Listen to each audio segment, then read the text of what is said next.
غرور اور تکبر کے ساتھ مسترد کر دیا۔ جی یہاں اس سطر میں آپ سچائی، پیغام اور مسترد کو خط کشیدہ کریں گے۔ حضرت نوح علیہ السلام انہیں 950 سال تک اللہ تعالیٰ پر ایمان لانے کی دعوت دیتے رہے۔ آخر کار حضرت نوح علیہ السلام نے ان کی ہلاکت کی دعا مانگی۔ صفحہ نمبر 41 پہ آ جائیے۔ اللہ تعالیٰ نے ان کی دعا کا جواب دیتے ہوئے انہیں ایک بڑی کشتی تیار کرنے کا حکم دیا۔ حضرت نوح علیہ السلام نے کوئی سوال کیے بغیر جنگل میں اپنے ساتھیوں کے ہمراہ لکڑیاں کاٹنی شروع کی۔ جی ہمراہ کو خط کشیدہ کیجئے اور کاٹنی شروع کی، کاٹنی شروع کر دی کو خط کشیدہ کیجئے۔ دوسرے لوگ ان کو کام کرتے دیکھتے تو مذاق اڑاتے، یہ تم لوگ کہاں جانے کے لیے کشتی بنا رہے ہو؟ یہاں تو دور دور تک کوئی دریا یا سمندر نہیں ہے۔ دریا یا سمندر، اس کو آپ خط کشیدہ کر لیجئے۔ یہ کشتی مٹی پر چلاؤ گے کیا؟ حضرت نوح علیہ السلام اور ان کے ساتھی ان باتوں کا کوئی جواب نہ دیتے اور اپنے کام میں لگے رہتے۔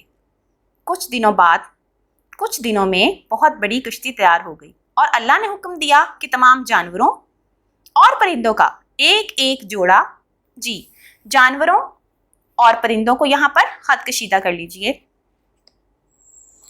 جانوروں اور پرندوں کا ایک ایک جوڑا اور کھانے پینے کا سامان کشتی میں رکھ لو۔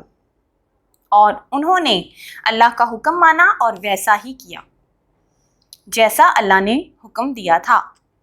تمام جانوروں جیسے ہرن، ہرنی، گائے، بیل، گھوڑا، گھوڑی وغیرہ کو کشتی میں سوار کر لیا۔ پھر حضرت نوح علیہ السلام نے اہل ایمان کو کشتی میں سوار ہونے کا حکم دیا۔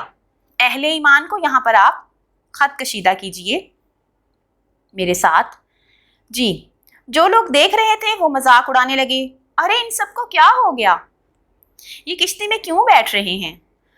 ان لوگوں میں حضرت نوح علیہ السلام کا بیٹا بھی شامل تھا۔ حضرت نوح علیہ السلام نے اسے پہلے بھی سمجھایا لیکن وہ نہ مانا۔ ایک بار پھر انہوں نے اسے بلایا مگر اس نے کہا میری فکر نہ کریں، مجھے کچھ نہیں ہوگا۔ صفحہ نمبر 42 پہ آ جائیے۔ آخر عذاب کا مقررہ دن آ پہنچا۔ مقررہ پر آپ اس کو خط کشیدہ کر لیجئے۔ آسمان سے زبردست بارشوں کا سلسلہ شروع ہو گیا۔ زبردست بارشوں کا سلسلہ، اس کو آپ خط کشیدہ کر لیجئے۔ آسمان سے زبردست بارشوں کا سلسلہ شروع ہو گیا اور زمین سے بھی پانی کے فوارے پھوٹ پڑے۔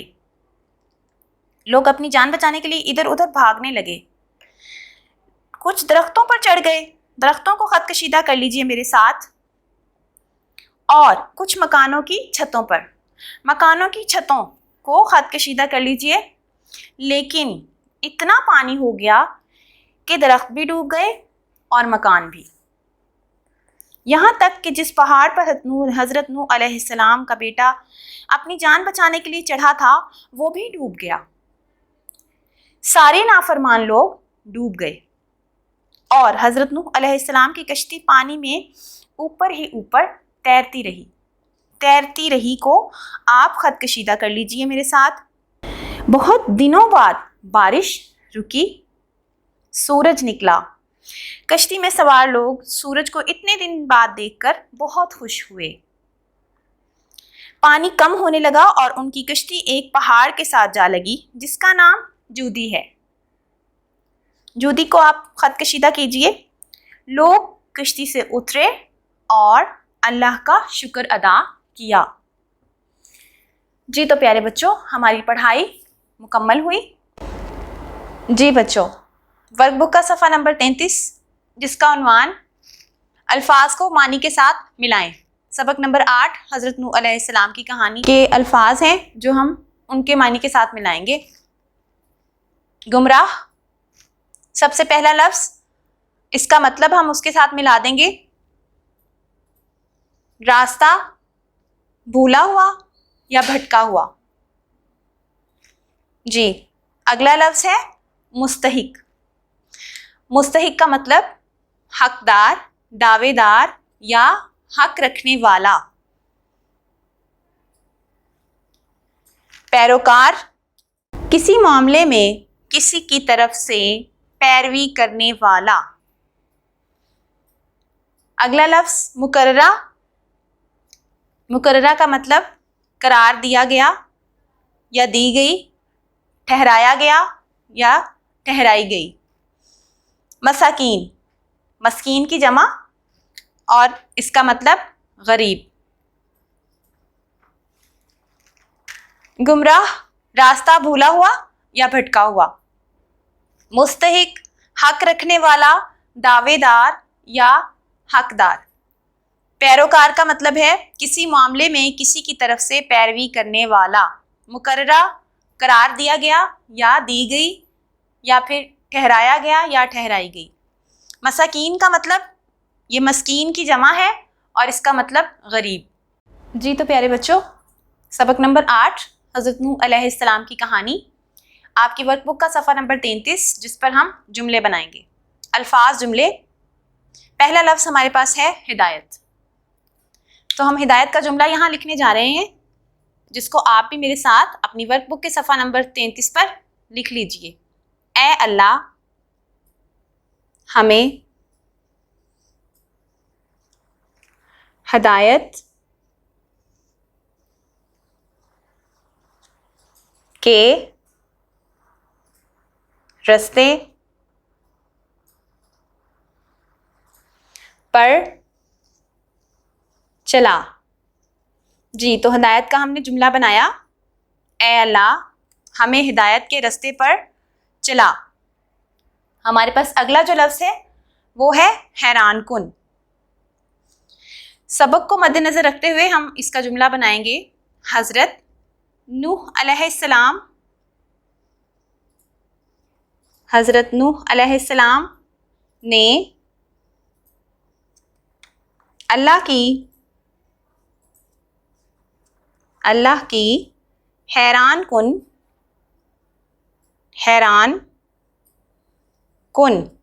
تخلیقات. حضرت نوح نے اللہ کی حیران کن تخلیقات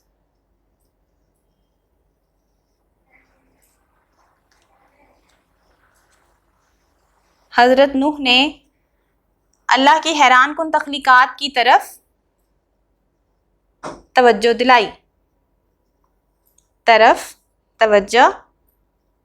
دلائی. اس کو میرے ساتھ ساتھ لکھیے اور کام کو مکمل کیجیے. اگلا لفظ مسترد. جی قوم نوح علیہ السلام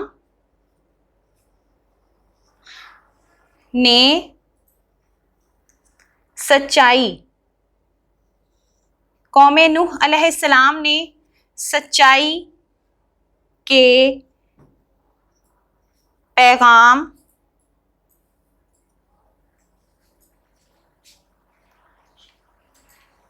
کو مسترد کر دیا.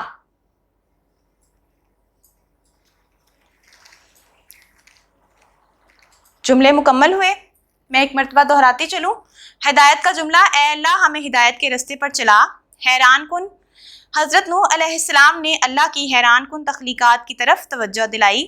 مسترد، قوم نوح نے سچائی کے پیغام کو مسترد کر دیا. اس کے ساتھ ہی ہمارے آج کے لیکچر کا اختتام ہوا. تمت بالخیر. الحمدللہ. اللہ حافظ.